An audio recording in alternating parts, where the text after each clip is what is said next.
Mealy bugs, also known as the Pseudococcus species of pests, and they fall into the order of bugs, which are known as the Hemiptera. They can be identified at the base of a plant like a phormium, and by white, waxy and powdery substance which covers the females and their eggs. How to deal with mealy bugs? Variety of different ways, which is an approach to all pests actually: cultural, biological and chemical. For mealy bugs, chemical doesn't tend to work so much because they've got the white waxy coating over them, protects them, and they congregate in quite difficult places for the spray to actually get to. So cultural is the best way, which is essentially keeping the greenhouse tidy, making sure all debris and detritus is cleaned away. Any new plants that are brought into a collection, check thoroughly, and it's best to quarantine them before introducing them to the rest of the collection, just to make sure.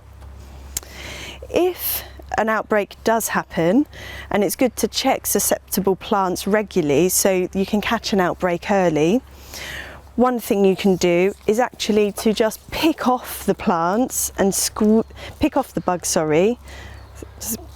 this away, scrape it away, and then any in between here of this phormium, you'll see that there's like loads of it there. You can just scrape that away. If like this phormium, there's actually quite a lot, there's quite a build-up of mealy bug here, you can get some methylated spirit and dip a paintbrush in that and kind of just then apply the methylated spirit to the mealy bugs, and that is actually quite an effective way of killing them off. So if I'll just proceed to do that now, I'm just going to dose my little mealy bug colony with this methylated spirit.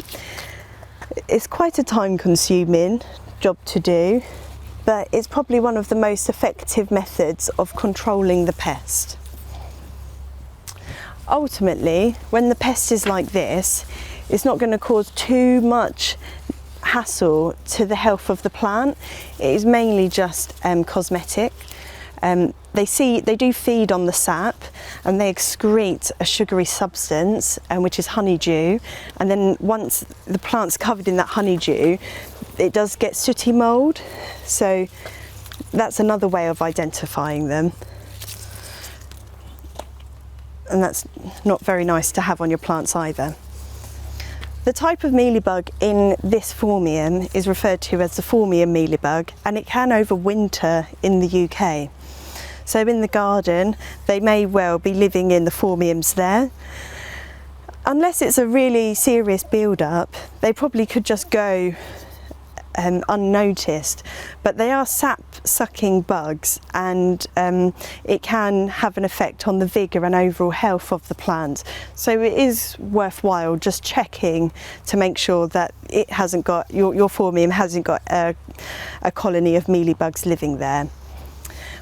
As well as the outside dwelling mealybugs, we have mealybugs that can only survive in warmer climes, and that's in the glass house. And they would then attack or live on plants like the Hoyas, as well as your vegetable plants like your solanums and your cucumbers. So I'll just take you into the glass house now, and we can have a look at a Hoya. Here we have a Hoya tricolour, which is susceptible to providing a habitat for a colony of mealybugs.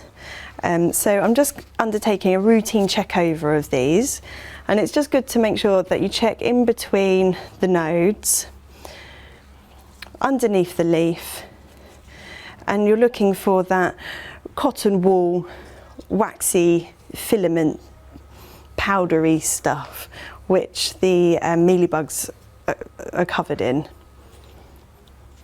And this seems absolutely clear. If I did have a serious build-up, I would either do the methylated spirit, take them outside to recover so the pest problem doesn't spread to other plants. If it was a serious build-up, I would actually have to just cut the plant back, remove all of the debris and take it outside.